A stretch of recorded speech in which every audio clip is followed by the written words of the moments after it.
Il s'accrochait au pavé froid et humide de Manhattan, les doigts engourdis, son manteau déchiré et râpé, une casquette grise délavée enveloppait ses cheveux en bataille.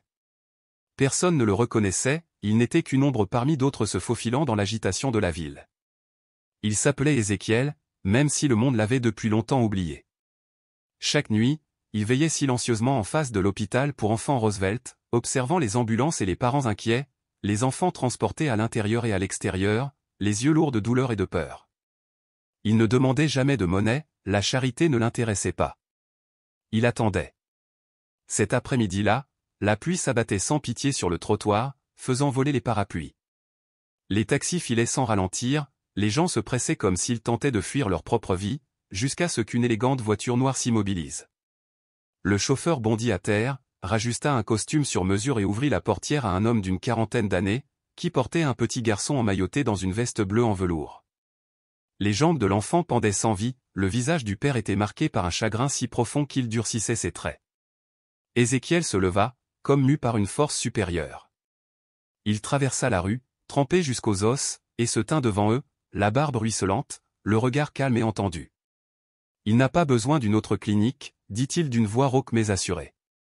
Il a besoin de moi. » Les yeux de l'homme se plissèrent. « Qu'est-ce que ça veut dire ?» demanda-t-il. « Donnez-moi 3 semaines et votre fils marchera. » Un rire amer s'échappa des lèvres du père. « Tu me prends pour un idiot ? Mon fils est né avec une atrophie musculaire sévère.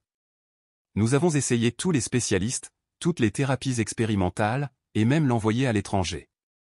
Rien n'y fait. » Ézéchiel soutint son regard sans broncher. « Je comprends ce que les tests ne montrent pas. Ce n'est pas seulement un muscle ou un nerf, c'est quelque chose de plus profond, quelque chose qui a toujours existé, mais que la médecine moderne a cessé d'écouter depuis longtemps. » Le garçon, qui s'appelait Noah, jeta un coup d'œil à travers ses lunettes rondes, la curiosité vacillant dans ses yeux fatigués. Il ne dit rien, mais aucune peur ne le traversa. Ézéchiel s'accroupit à sa hauteur et dit doucement, « Je sais que tu t'es senti prisonnier de ce corps. Je connais ta douleur. Mais il existe un langage dont tes cellules se souviennent, une conversation ancestrale entre l'esprit et la chair.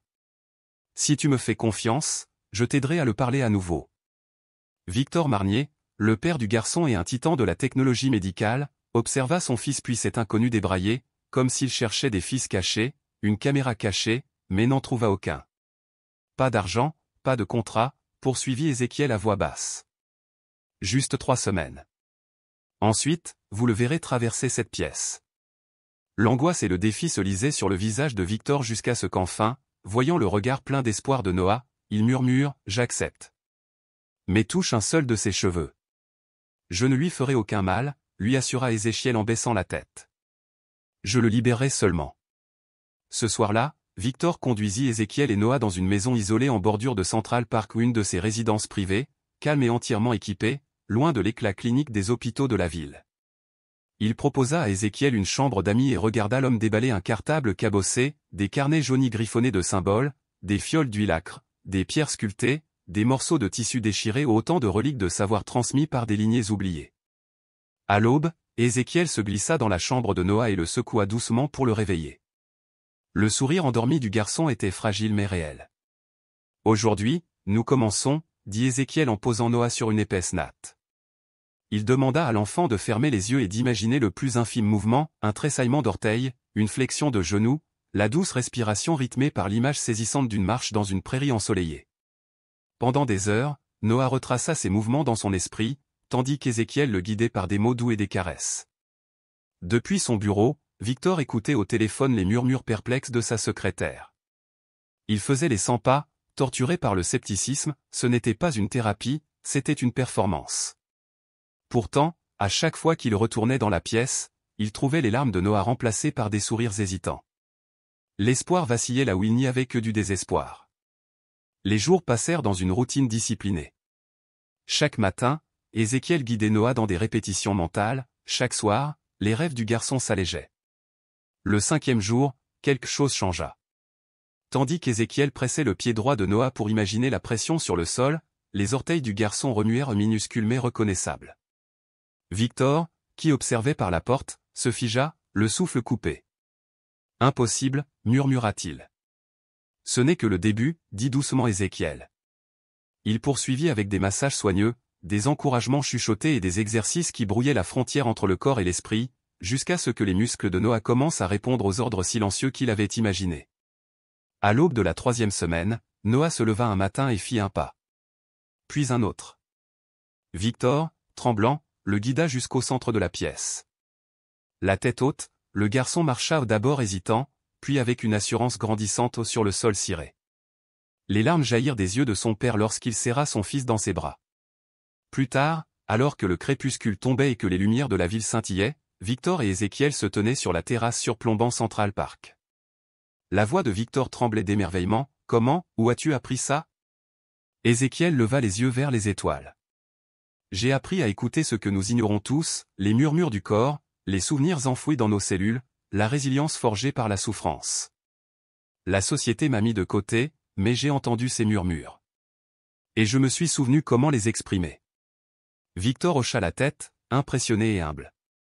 Il réalisa que la véritable guérison se situe parfois au-delà des limites de la science, dans ce territoire ancien et inexploré où l'esprit et le corps se rencontrent, et où l'espoir devient une force aussi tangible que la chair et les os. Les semaines passèrent avec une routine régulière. Sous la direction attentive d'Ézéchiel, ses mains se déplaçant avec une subtilité experte, sa voix douce mais ferme, le corps de Noah commença à se souvenir de sa force. Chaque séance combinait massage ciblé, respiration apaisante et mots doux d'encouragement. Petit à petit, muscle par muscle, le garçon retrouva ce qu'il avait perdu. Puis, un après-midi dans le jardin ombragé de la résidence, tout bascula. Victor se tenait là, le cœur battant, tandis qu'il défiait son fils. « Noah » appela-t-il d'une voix douce mais pressante, « veux-tu essayer de rester debout, juste un instant ?» Le regard du garçon se posa sur le chemin de pierre, la peur brilla dans ses yeux sombres. Ézéchiel s'agenouilla près de lui, posant une main ferme sur son épaule. « Je crois en toi, » murmura-t-il. « Je suis là. » Puisant dans un courage qu'il ignorait posséder, Noah se concentra sur la force calme d'Ézéchiel. Ses jambes tremblaient violemment, ses muscles s'embrasaient sous l'effort, mais il se releva avec un souffle laborieux. L'espace d'un instant, en quelques précieuses secondes, où il se redressa, les bras enlacés autour de ses deux mentors pour le soutenir. Victor retint son souffle. Un cri d'émotion s'échappa, et des larmes brûlantes sillonnèrent ses joues. « C'est un miracle » murmura-t-il d'une voix brisée. Ézéchiel secoua la tête, le regard bienveillant mais résolu. « Ce n'est que le début » leur rappela-t-il. « Marcher seul sera la véritable épreuve. » À cet instant crucial, la confiance de Noah s'éveilla, mais ils savaient tous que le chemin serait encore long et semé d'embûches. Derrière ce triomphe, cependant, Noé menait une bataille intérieure silencieuse. La terreur de la chute, la peur de laisser tomber son père et Ézéchiel, l'étreignaient presque aussi fort que sa faiblesse physique. Chaque tentative de pas indépendant lui donnait l'impression d'escalader un immense mur de doute. Ézéchiel reconnaissait cette barrière invisible mieux que quiconque. Il en avait lui-même ressenti le poids, la peur qui protège et pourtant emprisonne. Un soir, après une séance particulièrement éprouvante, Ézéchiel s'assit à côté de Noah, posant ses deux mains sur ses genoux tremblants. Son corps était épuisé, mais son regard était inébranlable. « La peur est à double tranchant » expliqua-t-il doucement. Elle vous protège, mais si vous la laissez vous dominer, vous n'avancerez jamais. Il faut apprendre à la dompter. Noah leva les yeux, les larmes aux yeux, et hocha la tête, comprenant peu à peu. Pendant ce temps, Victor luttait contre ses propres incertitudes. Il avait tout misé chaque dollar, chaque espoir sur ce remède atypique. Ce soir-là, alors que les deux hommes marchaient sur la terrasse éclairée par la lune, sa voix tremblait. « Si nous échouons, et alors ?» Ézéchiel lui adressa un sourire calme et confiant. « Alors nous savons que nous avons tout essayé, dit-il. Mais je crois en Noé et en toi. » L'aube se leva sur la maison isolée, laissant place à un silence d'impatience. Noah se réveilla, une lueur nouvelle brillait dans ses yeux, la détermination. Ézéchiel s'approcha, l'encourageant calmement. « Aujourd'hui, dit-il, tu feras ton premier pas. Un à la fois, à ton rythme. » Victor et Ézéchiel encadrèrent le garçon, prêts à le rattraper s'il trébuchait. Noah inspira profondément, leva un pied, puis l'autre, et avança. Ses jambes tremblaient, chaque fibre le brûlait, mais il continuait, un pas, deux, trois. À chaque foulée, les visages s'illuminaient d'un espoir naissant. Des larmes ruisselaient sur les joues de Noah tandis qu'il murmurait, je le fais. Les bras de Victor l'enveloppaient, l'émotion envahissant sa voix. Ézéchiel observait avec une satisfaction sereine, comme si ce moment était destiné depuis des années. La nouvelle du « miracle » se répandit dans l'entourage de Victor Marnier avant même que Noah ne pose le pied sur la terre ferme. Un sans-abri avait réussi ce que les meilleurs médecins avaient jugé impossible, permettre à un enfant de marcher après l'échec de la médecine conventionnelle. Mais au-delà de leurs murs, les sceptiques s'agitèrent. Les journalistes réclamèrent des déclarations. Les experts médicaux rejetèrent l'histoire comme une fiction. Victor, protecteur et résolu, les accueillit tous. Qu'ils viennent, déclara-t-il lors d'une conférence de presse organisée à la hâte. Noah mérite sa chance. Les résultats parlent plus que le pédigré. Ézéchiel, toujours humble, resta en retrait, conscient que chaque nouvelle avancée devait être consolidée, que la véritable guérison allait bien au-delà d'un simple pas. Alors que le rire et l'énergie enjouée de Noah revenaient, des forces invisibles commencèrent à se mobiliser. Certaines cherchaient à découvrir le passé d'Ézéchiel, d'autres à compromettre ses progrès. Des menaces anonymes fusèrent, mais Ézéchiel ne fléchit pas. Noah continua, chaque pas plus ferme que le précédent, sa joie retrouvée irradiant autour de lui.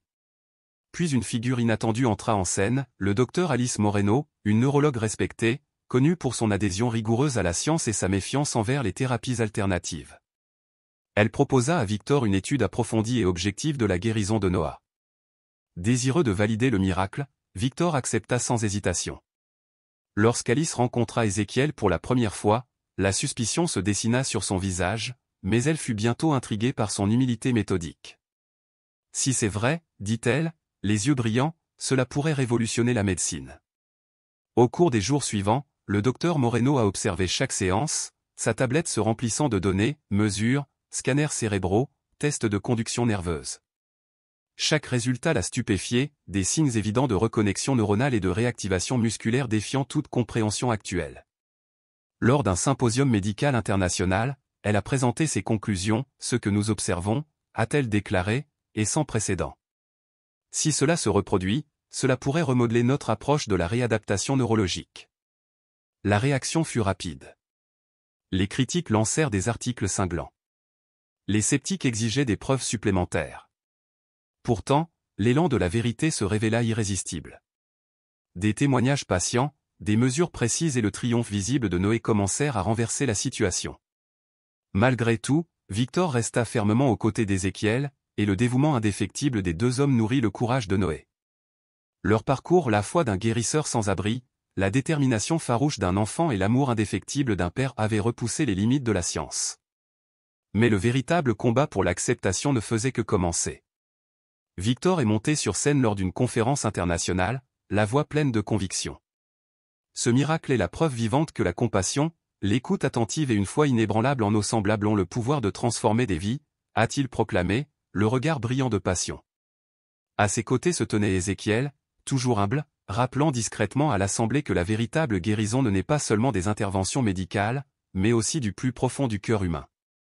Malgré les critiques et le scepticisme initiaux de certains, leur méthode commençait à gagner en reconnaissance et constituait un précieux complément au traitement conventionnel. Grâce à l'approche douce mais résolue d'Ézéchiel, et à l'engagement infatigable de Victor, la guérison de Noah s'est déroulée par étapes qui ont stupéfié tous ceux qui en ont été témoins. Lentement mais sûrement, il a retrouvé la force de ses membres. Rapidement, Noah était de retour en classe, les rires aux éclats, retrouvant des amis qui pensaient l'avoir perdu à jamais. Il a repris ses entraînements de football et ses cours d'art plastique préférés, son sourire illuminant chaque couloir qu'il traversait. Chaque pas joyeux témoignait de la force de la persévérance, de la foi et de la simplicité humaine. L'histoire de Noé illustrait une vérité intemporelle, l'adversité peut être surmontée lorsqu'on nourrit l'espoir et qu'on prend soin de soi. Victor rappelait souvent que la véritable richesse ne se mesure pas seulement en argent, mais au miracle que nous créons par la bonté d'esprit. Puis, aussi mystérieusement qu'il était apparu dans leur vie, Ézéchiel s'est éteint. Il n'a laissé derrière lui aucun adieu solennel, seulement une marque indélébile sur une famille à jamais marquée par sa présence. Avant de partir, Ézéchiel partagea une dernière leçon avec Victor sous l'ancienne arche en fer forgé du jardin. À la lueur tamisée des lanternes, il confessa, « Ma vie a connu l'opulence et la ruine, le triomphe et le désespoir. Pourtant, j'ai appris que la véritable abondance réside dans la simplicité ou le don infini de donner sans jamais rien attendre en retour. » Victor écouta, les larmes aux yeux, comprenant que ce doux voyageur n'était pas seulement un guérisseur, mais un maître de vie.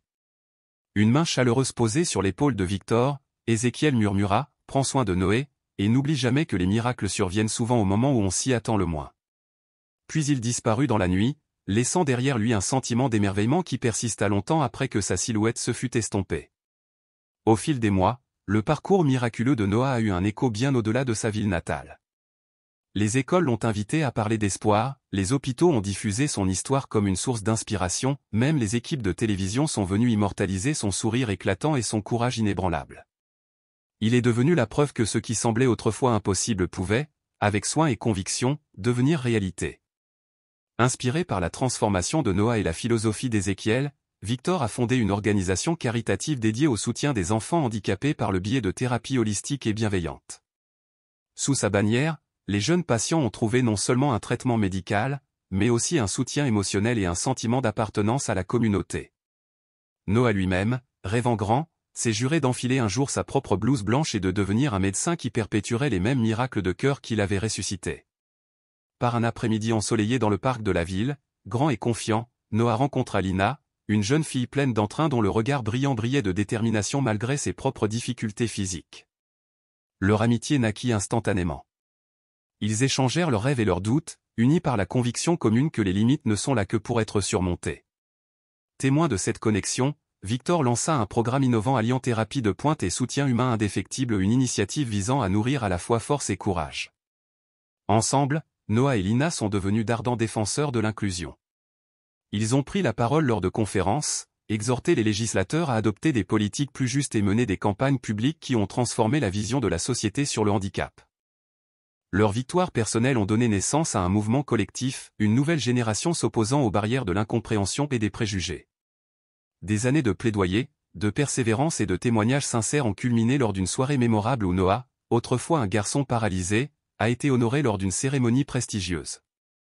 Debout devant la foule, il a reçu une médaille qui scintillait sous les lustres.